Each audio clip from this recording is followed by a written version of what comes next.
Hello.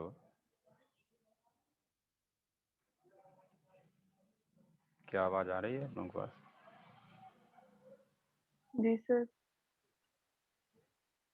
तो क्या किया पिछली क्लास में?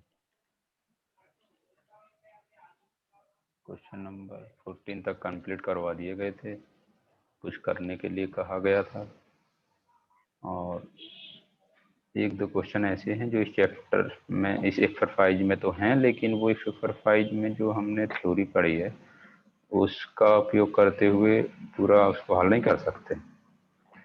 इसलिए वो आगे के सवाल हैं, न जाने पीछे क्यों दे रखे हैं उन्होंने। जैसे जैसे सवाल नंबर एक है 17। किसी ने इससे आगे क्वेश्चन किए हैं, मतलब करे हैं कुछ तो पता चला होगा। किए होंगे कुछ तो पता चलेगा, नहीं किए होंगे तो क्या पता चलेगा, कुछ नहीं। ये बताओ सच सच कितने लोगों ने आगे क्वेश्चन अटेम्प्ट करे हैं?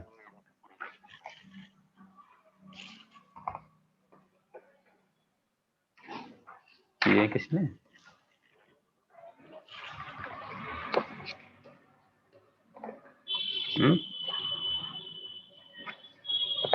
बोल ही नहीं रहे कोई, इतने सारे लोग हैं, कोई तो बोलो। Yes sir. हम्म, चलो तो आगे। ये क्वेश्चन है 15 नंबर।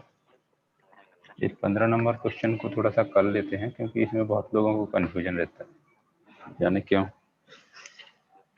तो देखिए आप 15 नंबर क्वेश्चन क्या है।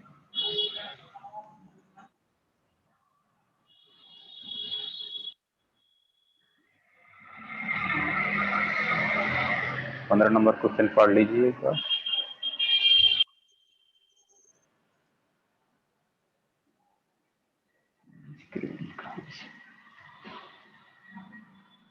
एक सेकेंड में निकालना, क्वेश्चन कहाँ रखा है।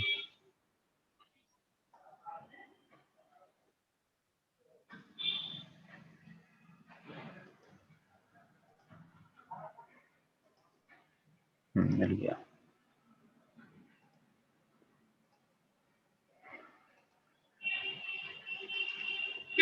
ये आपका किताब है सामने। अब इसमें क्वेश्चन नंबर जो पढ़ना है वो पढ़ना है। इसमें एक जो उदाहरण नंबर 6 है, उदाहरण नंबर 6 अभी नहीं करना है किसी को भी, ठीक है ना। रितेंद्र, आप लोगों को तो उदाहरण नंबर 6 में कोई समस्या नहीं होगी? क्यों? क्योंकि उसके लिए बहुत सारी चीज़ें चाहिए, नई नई बात है। और एक है आपका ये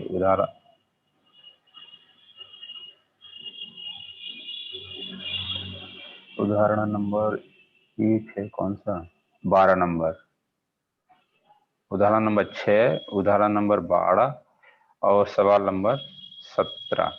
ये अभी आप नहीं कर सकते। इनको करने के लिए हमें आगे की बात करनी पड़ेगी। मल्टीप्लाइकेशन थ्योरम, गुणन प्रमेय क्या होती है प्रायिकता की, और टोटल प्रोबेबिलिटी थ्योरम, संपूर्ण प्रायिकता प्रमेय क्या होती है, ये दो तीन चीजें पढ़। इंडिपेंडेंट इवेंट क्या होती है, स्वतंत्र घटनाएं। और इसके अलावा P E is equal to N E upon N S कब लगता है कब नहीं लगता है, ये भी पता होना चाहिए। तो चलो मैं पहले वो क्वेश्चन बता देते हैं जो कि हमने अभी तक जो थ्योरी पढ़ी है उसका उपयोग करते हुए कैसे कर सकते हैं, ठीक है। तो चलो करते हैं। आज पूरी 80 मिनट का कार्यक्रम रहेगा। सवाल नंबर 15 करना है पहले हमें। तो पढ़िए 15 नंबर सवाल कहाँ है, क्या है।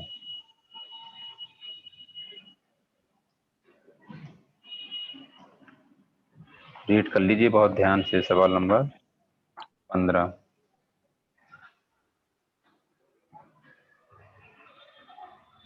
ठीक है, और मैं उसको हल करके थोड़ा सा जटिल टाइप का है। ये है आपका 15 क्वेश्चन।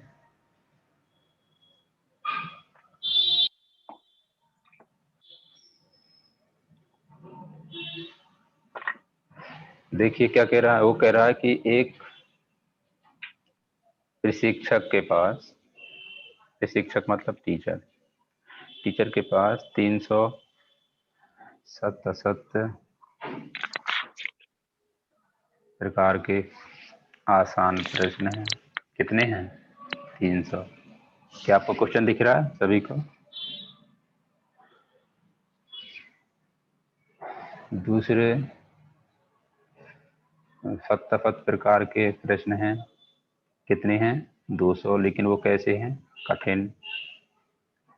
और आगे 500 बहुविकल्पीय प्रकार के प्रश्न हैं, लेकिन वो कैसे हैं? आसान। आगे कह रहा है कि 400 चौथे प्रकार के प्रश्न हैं और वो भी बहुविकल्पीय हैं, वो कठिन। अब यहाँ तक पढ़ते पढ़ते दिमाग में सब गड़बड़ा जाता है। कितने प्रकार के प्रश्न हैं, समझ नहीं आ रहा क्या क्या है। आगे इतने सभी प्रकार के प्रश्नों में से एक प्रश्न चुना जाता है। क्या किया जाता है? प्रश्नों के संग्रह से एक प्रश्न यादृच्छिक मतलब रैंडमली चुना जाता है। तो एक आसान प्रश्न की बहुविकल्पीय होने की प्रायिकता बतानी है। आसान प्रश्न की बहुविकल्पीय होने की प्रायिकता बतानी। तो सवाल आसान, सब लोगों ने पढ़ लिया होगा। अब मैं इसको धीरे से सॉल्व करता हूँ। तो मेरे पास क्योंकि एक ही स्क्रीन बोर्ड होता है तो मैं कहीं से भी शुरू कर सकता हूँ, लेकिन आपको ध्यान रखना है कि कहाँ से शुरुआत की और कहाँ पे लिखा है।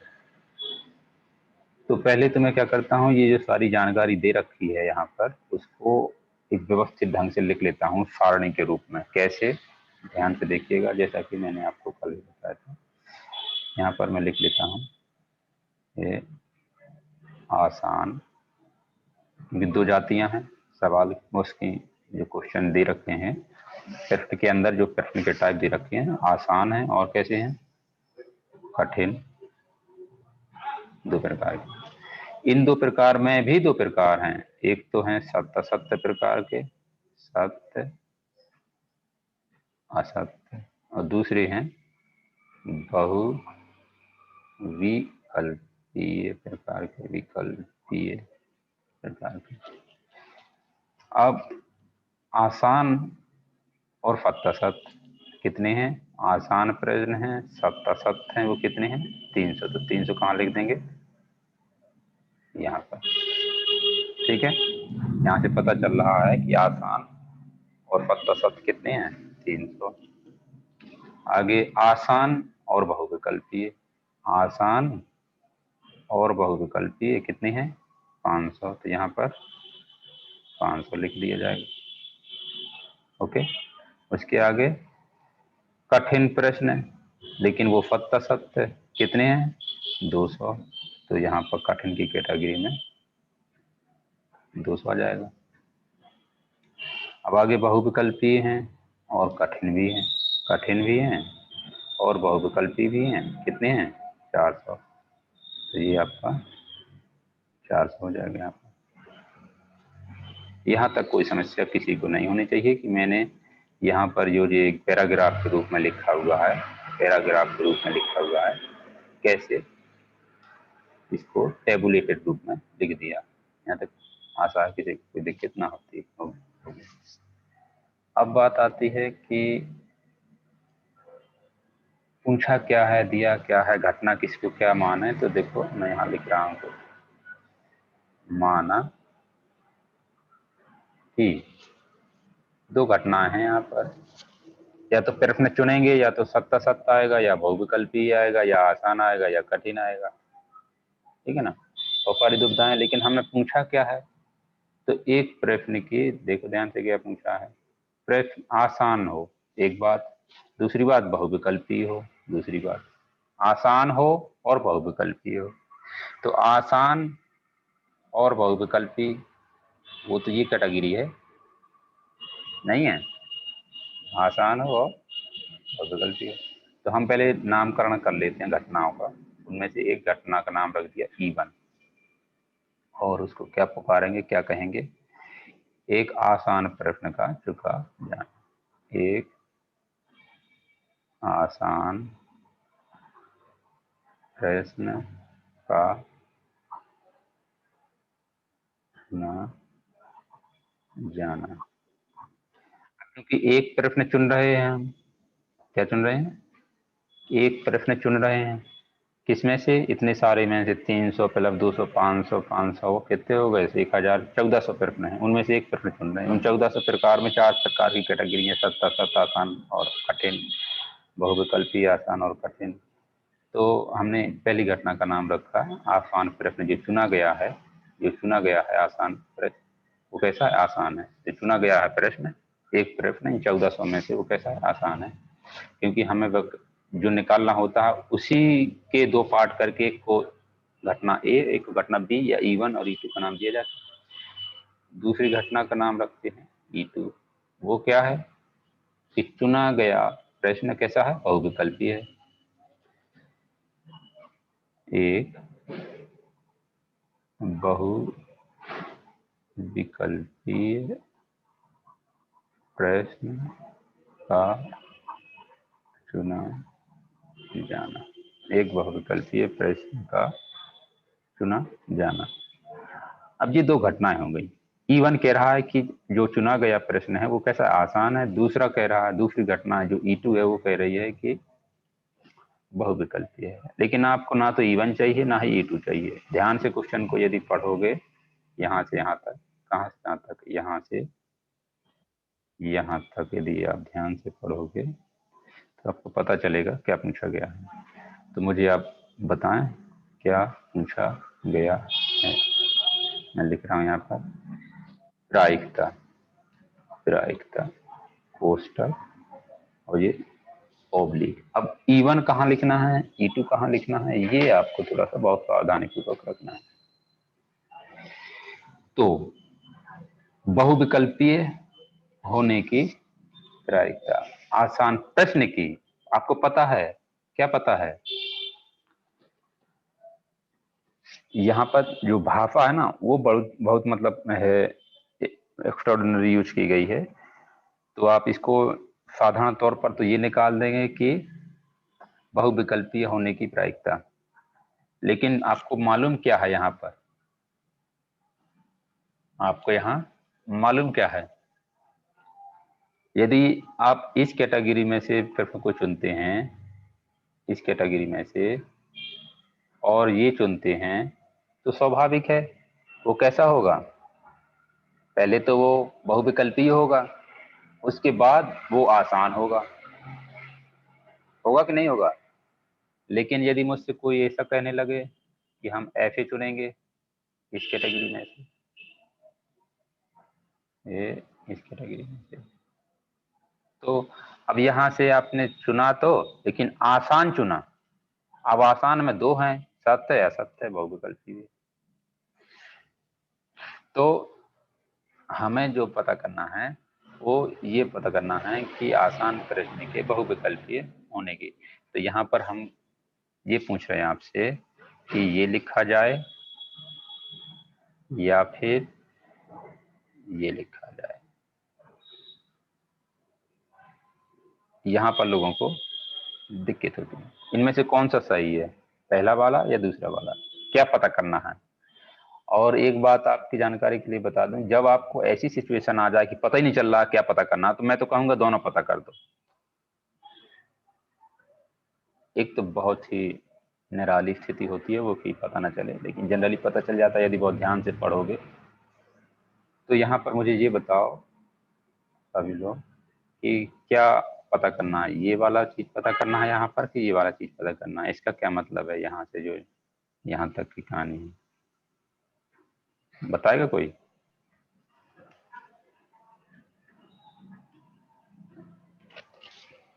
कोई तो जवाब दीजिए। रितेन,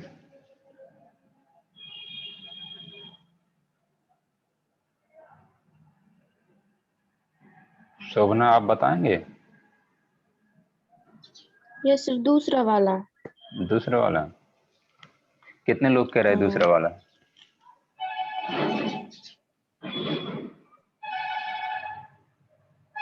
और इससे पूछा जाए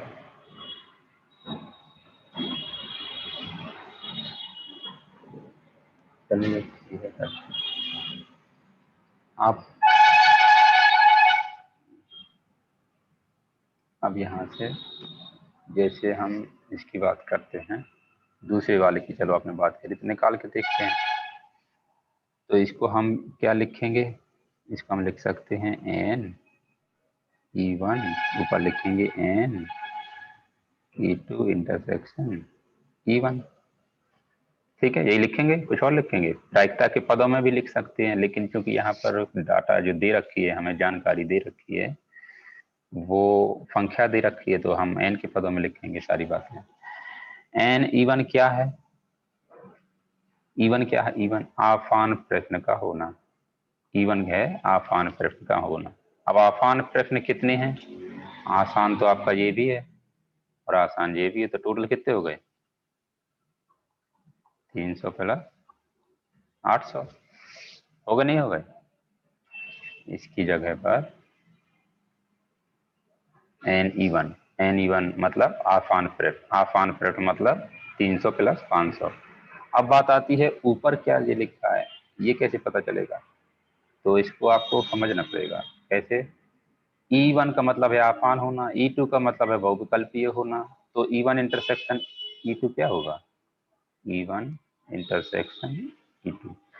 E1 इंटरसेक्शन E2 का मतलब होता है ये भी हो और ये भी हो, मतलब आसान भी हो और बहुविकल्पीय भी। मतलब चुना गया प्रश्न आसान और बहुविकल्पीय होना, मतलब चुना गया प्रश्न आसान और बहुविकल्पीय।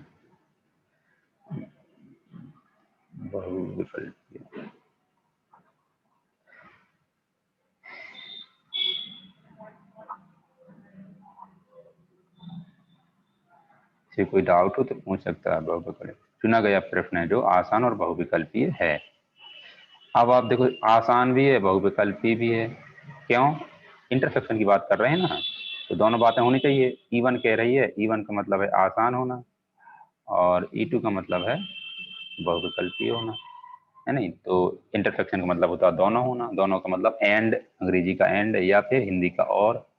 तो वहां पर आपके दोनों, अब दोनों देखो, आसान की कैटेगरी में जाओगे तो इस वाली कैटेगरी में चलोगे, बहुविकल्पी में जाओगे तो इस वाली कैटेगरी में चलोगे, तो कौन सा मिलेगा आपको कहानी? 500। तो यहाँ पर क्या लिखेंगे? एक चीज मैंने गलत लिख दिया, ये 800 कहाँ से आ गया? 800 नहीं है वहां पर, कितना है? 500। किसी ने पता ही नहीं। एन E1 का मतलब आसान, आसान कितने हैं? 300 जी हैं और 500 जी हैं, तो कितना हो जाएगा जी? इसको हल करोगे यदि तो इसको आप लिख सकते हैं प्रायिकता E2 oblique E1 equal to 5/8 हो जाएगा, क्योंकि इसको जब आप में हल करेंगे तो इतना आएगा। तो ये आया, लेकिन आप ध्यान से देखेंगे तो आंसर नहीं मैच करेगा आपको। देख लो चाहे एक बार, आप एक बार इसका आंसर देखना सभी लोग। मैं भी आपको दिखा देता हूँ आंसर, मेरे पास भी किताब है। ये देखो कौन सा क्वेश्चन था? क्वेश्चन था आपका 15वें का आंसर। ध्यान से देखो, क्या आपको दिखाई दे रहा है स्क्रीन पर? 5/9 लिखा है नहीं? तो अब यहाँ पर जो मैंने दो दो चीजें लिखी थी, कहाँ पर कि मैंने आपसे पूछा था बोर्ड पर कि क्या पता करना है, ये चीज पता करनी है कि ये चीज, तो शोभना ने बोला कि ये पता करना है। जितेंद्र से पूछा, जितेंद्र ने कुछ बताया नहीं, बाकी लोग एकदम साइलेंट मोड में है कि कोई सीख ना ले। चलो ठीक है, अब हम एक चीज और पता करते हैं, पहला वाला देखते हैं क्या होता है। तो ये चीज पता करते हैं, ठीक? तो जब ये चीज पता करेंगे तो मुझे पता है क्या लिखूंगा मैं लिखूंगा नीचे क्या लिखूंगा? एन E2 ये या हटा देता हूँ यहाँ।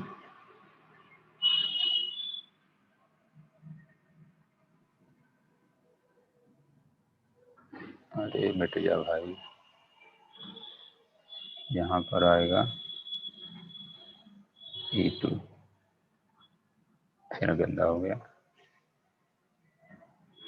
ठीक है, E2 और ऊपर क्या लिखा जाएगा, N E1 इंटरसेक्शन E2। ठीक है, कोई दिक्कत नहीं। ये तो हमने वही कंडीशनल प्रोबेबिलिटी की जो डेफिनेशन होती है वो लगा दी। अब यहाँ पर NE2 का मतलब क्या, E2 पहले पता करो क्या है। E2 का मतलब क्या है, E2 का मतलब है बहुविकल्पीय। बहुविकल्पीय कितने हैं, ध्यान से देखो, इस कैटेगरी में जाएंगे। यहाँ पर बहुविकल्पीय कितने हैं, 500 प्लस 400, तो ये आएगा 500 प्लस 400, 500 प्लस 400। अब ऊपर देखो क्या है, ऊपर है E1 intersection E2। E1 intersection E2 का है या E2 इंटरसेक्शन E1 का है, बात तो एक ही है, तो यही चीज तो है। इसका मतलब आसान भी है और कैसा है, बहुविकल्पी है। तो वो कितने हैं, 500। आसान भी है और कैसे है, बहुविकल्पी है। कितने हैं, 500। तो ये कितना जाएगा यहाँ, 500। अब इसको हल करोगे तो कितना मिलेगा, 5/, तो ये आंसर दिया है आपकी किताब में, 5/9। अब कुछ लोग कह रहे होंगे अरे यहाँ पर 8 है वहां पर 9 है, क्या फर्क पड़ता है, बहुत थोड़ा अंतर होगा। अंतर होगा ना, अंतर होता है। आपके खाते में 10 करोड़ रुपया थे, किसी ने दशमलव हटा के एक के बगल में लगा दिया, पैसा लगेगा, फुल आनंद आ जाएगा। तो इसका आंसर आपको ये दिया है। तो यहाँ पर ऐसा लग रहा है कि आपको ये पता करना है, जैसा कि सबसे पहले बोला गया था, तो पता किया तो यह है।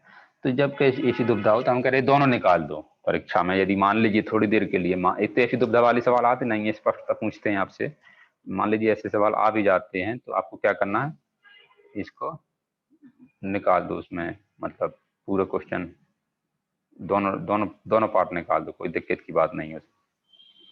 ठीक है, तो सर इसमें कौन सा निकाला जाएगा?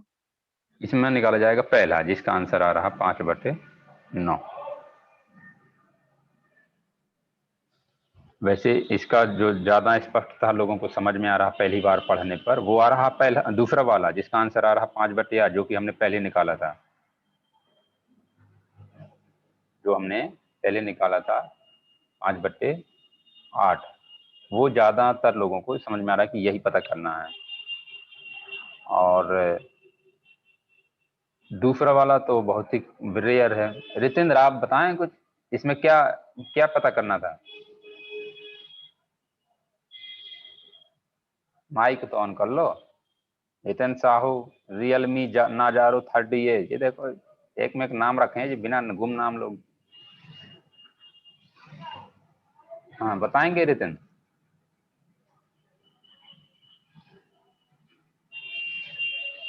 भाई वो छोटे मोटे सवाल नहीं बताते लोग, चलो बड़े बड़े करते हैं। अब आप चलें सवाल नंबर कहाँ पर, 16 पर। 16 नंबर पर चलें और देखें क्या पूछा है। 16 नंबर सवाल ये है, ध्यान से पढ़ लो, ये तो बहुत ज्यादा आसान है। किसी को पूछना है कि बता दिया जाए, चलो बता देते हैं, कुछ लोग ऐसा ना हो रोने लगे, ऐसे सब बात के लोग हैं ना। लो बता,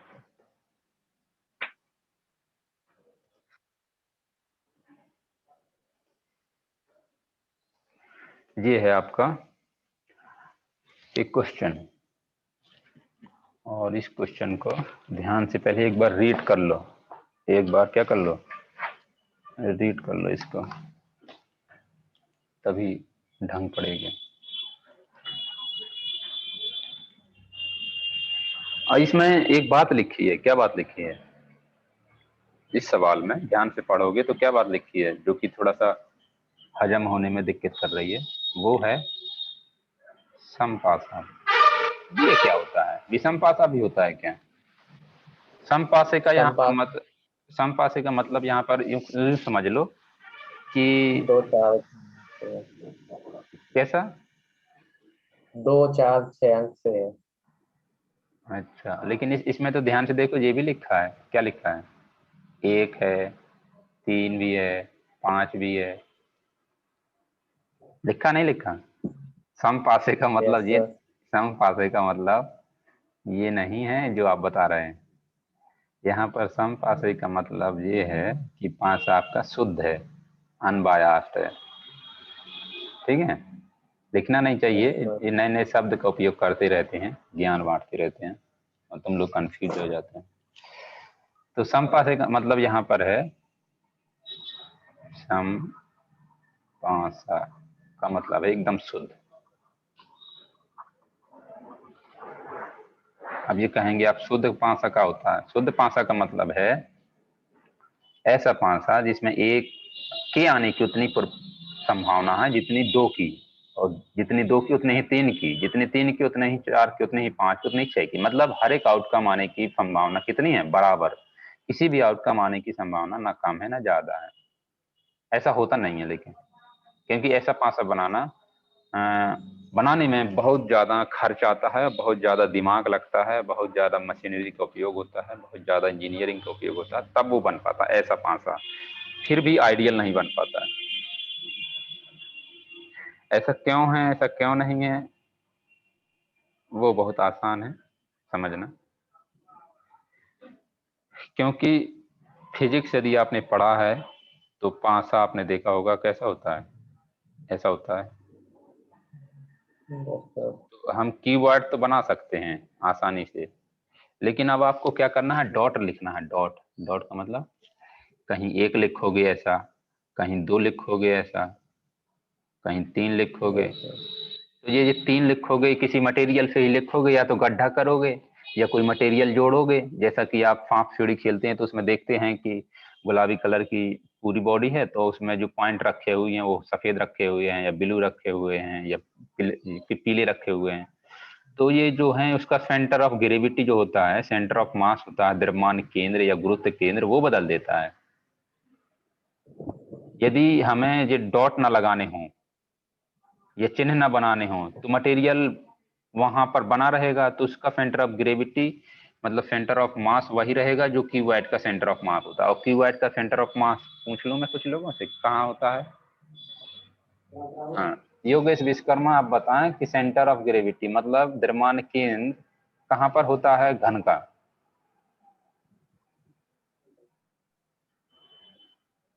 घन का द्रव्यमान केंद्र कहाँ होता है, कोई बताएगा, किसी को मालूम है। हितेंद्र साहू तुम बताओ।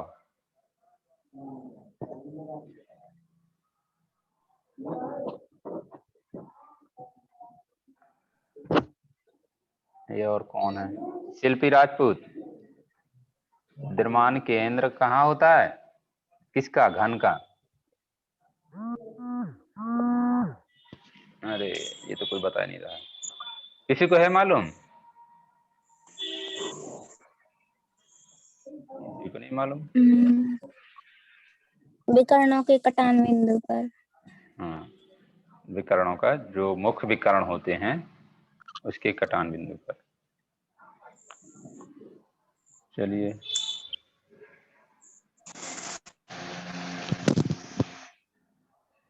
अब हम कहाँ पर थे, एक सेकेंड। ठीक,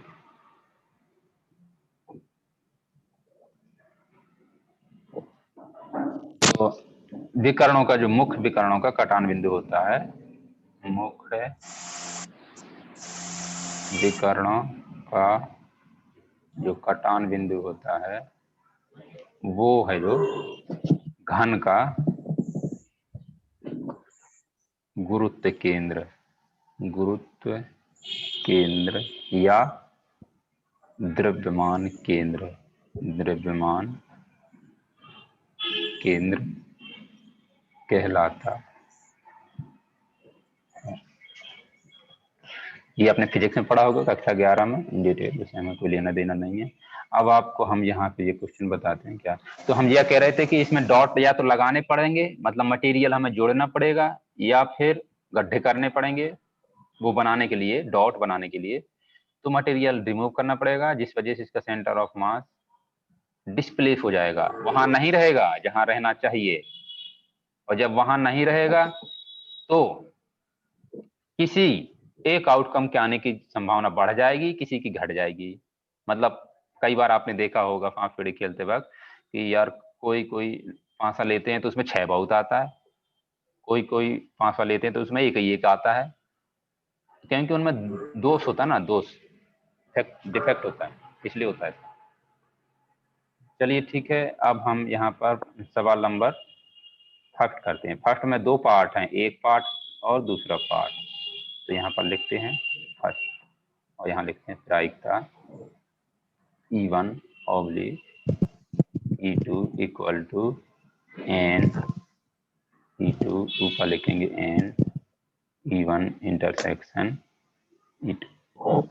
अब आप मुझे ये बताएं, क्योंकि यहाँ पर सब कुछ लिखा हुआ है, E1 आपका ये है, E2 ये है और E3 ये है, तो हमें जरूरत है यहाँ पर किस चीज की, E1 इंटरसेक्शन E2 की। तो निकाल लेते हैं, कोई बुराई थोड़ी है। तो बताओ E1 ये है और E2 ये है, इंटरसेक्शन दिखाई दे रहा है कुछ?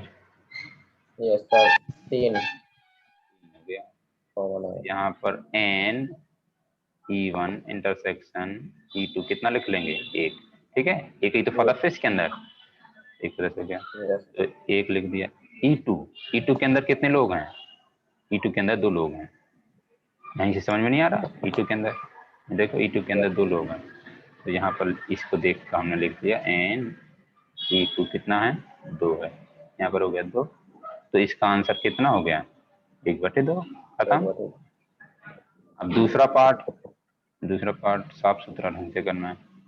प्रायिकता E2 oblique E1 is equal to n, ये फॉर्मूला हर बार लिखना है। फिर कुछ लोग सोचते हैं कि फॉर्मूला ना लिखना पड़े, कौन बार बार लिखे। तो नंबर चाहिए पूरे तो बार बार लिखना पड़ेगा, और नहीं चाहिए तो कोई दिक्कत की बात नहीं। तो E1 इंटरसेक्शन E2 की बात कहें या E2 इंटरसेक्शन E1 की बात करें, बात तो एक ही है, सेम चीज है, E2 इंटरसेक्शन E1। तो n E1 कहाँ है, E1 ये है, E1 आपका कहाँ है, E1 ये है। और इसको आप ध्यान से देखेंगे तो यहाँ से आप लिख सकते हैं, क्या लिख सकते हैं, n E1। बताओगे इस E1 के अंदर कितने लोग हैं, 3।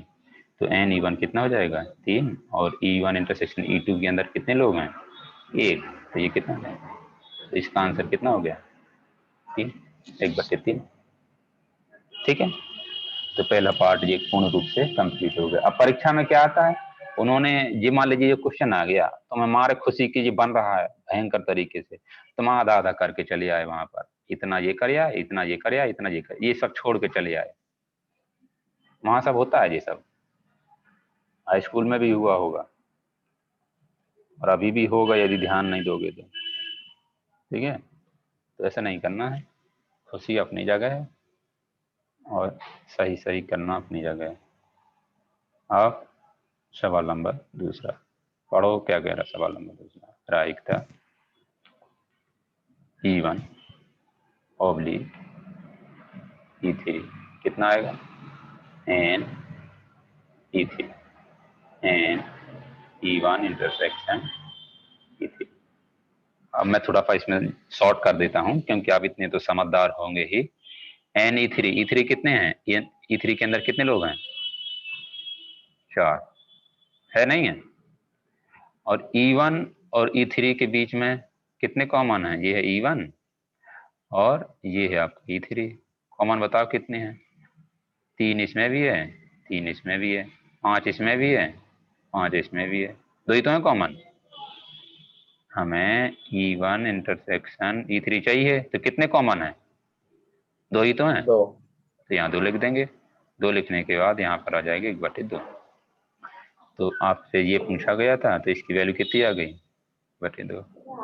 इसी तरीके से प्रायिकता E3 अपॉन E1, ये वाला पोर्शन, ये वाला पता करेंगे तो कितना आएगा, n E1 n E3 intersection E1।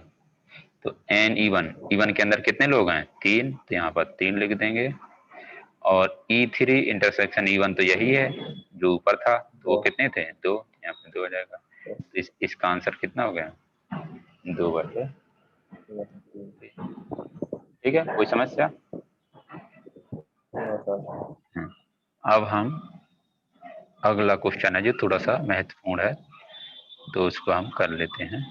अगला क्वेश्चन में क्या करेंगे, इसको मैं मिटा दूं, थोड़ा जगह बना लूं। सर हाँ जी, तो ये कह रहे म्यूट करें क्या अनम्यूट करें साउंड को, आवाज की? हाँ, ये लोग थोड़ा सा बिना पढ़े लिखे लोग जुड़े हैं ना यहाँ पर, तो उन्हें ये ज्ञान ही नहीं है कि कब क्या करना चाहिए, माइक कब ऑन करना चाहिए कब नहीं। देखो उनको ऐसा कहा, वो समझ गए। थर्ड पार्ट प्रायिकता, अब यहाँ पर लिखा है E1 union E2 oblique E3 है नहीं, मैंने ऐसा लिखा, यहाँ पर ऐसा लिखा, उसका एक कारण है। क्या कारण है कि इन्हें ऐसा नहीं लिखना चाहिए, इन्हें लिखना चाहिए ऐसा, ऐसा। ये ज्यादा मतलब थोड़ा स्पष्ट है कि क्या है क्या है। बटे पता नहीं चल रहा, बटे E2 के नीचे बटे लगा है कि पूरे के बटे नीचे लगा है, इसलिए ऐसा लिखना चाहिए। तो यहाँ पर कुछ ऐसा लिखा, ध्यान से देखो, आपके सामने सवाल है, तो आपसे ये पूछा गया है, तो ये पूछा गया है तो लिखते हैं n E3, ऊपर लिखेंगे n, कोष्टक लगाएंगे बकायदा, E1 यूनियन E2, ठीक है, और फिर क्या लगाएंगे, इंटरसेक्शन E3, ऐसा लिखेंगे। अब चूंकि हमें ये n E3 तो सीधा सीधा मालूम है कितना है, 4। अब हमें ये पता करना पड़ेगा, ये जो है ये पता करना पड़ेगा, तो चलो पता कर लेते हैं पहले, ठीक है। तो E1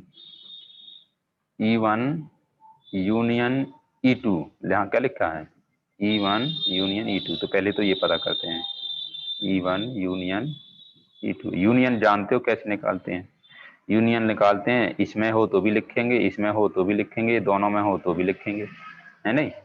तो E1 यूनियन E2 निकालने के लिए हम लिखेंगे 1 3 5, तो लिख लिया। E2 को और देख लो, 2 और आ जाएगा, है नहीं, क्योंकि 3 तो हम लिख ही चुके हैं, तो 2 और आ जाएगा। तो ये क्या हो गया, E1 यूनियन E2, मतलब E1 संग E2। अब इसका इंटरसेक्शन चाहिए, किसके साथ चाहिए, ध्यान से देखो, E3 के साथ, तो E3 लिख लो बगल में ही, 2 3 4 और 5, ये E3 है।